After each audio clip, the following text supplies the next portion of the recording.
Gérard Leclerc est décédé le mardi 15 août 2023 dans le crash d'un avion de tourisme qu'il pilotait lui-même. Le journaliste de 71 ans était accompagné de 2 personnes. La France est encore sous le choc. Le journaliste Gérard Leclerc est mort le mardi 15 août 2023 à l'âge de 71 ans dans un crash d'avion. CIS TV qui pilotait l'appareil de tourisme, un modèle Robin Docteur 400.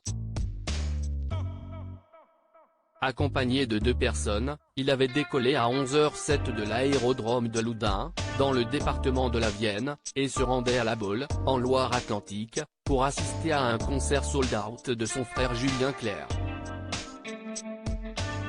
La performance devrait être maintenue en son honneur, le jeudi 17 août 2023 au parc des Dryades. Mais en attendant, les recherches continuent.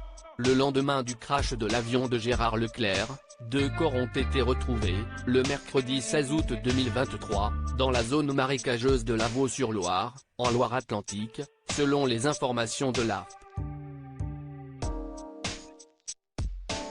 Ils ont été repêchés à la mi-journée et n'étaient pas identifiés en début d'après-midi.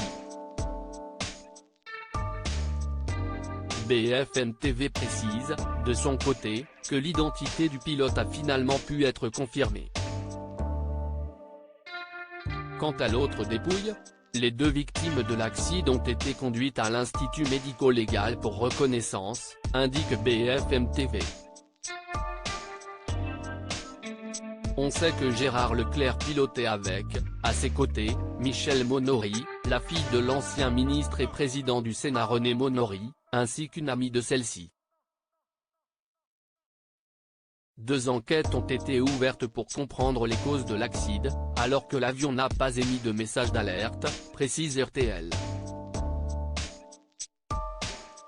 Gérard Leclerc pilotait un Robin Docteur 400 appartenant à l'aéroclub de Loudun. Rien ne laissait présager qu'un tel drame allait se dérouler. À 11h37, le journaliste avait même annoncé à la tour de contrôle de l'aéroport de Nantes qu'il entrait dans l'espace aérien de Saint-Nazaire. Mais il n'a plus donné d'autres signes. Il n'a émis aucun message de détresse, précise-t-on dans un communiqué rédigé par le parquet de Saint-Nazaire. Les données de vol disponibles permettent de suivre la trajectoire de vol jusqu'à 11h42, heure à laquelle il a disparu des radars.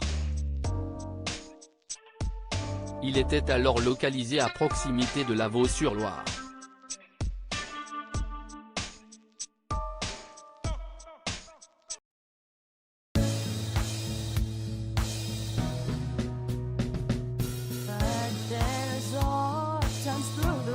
Times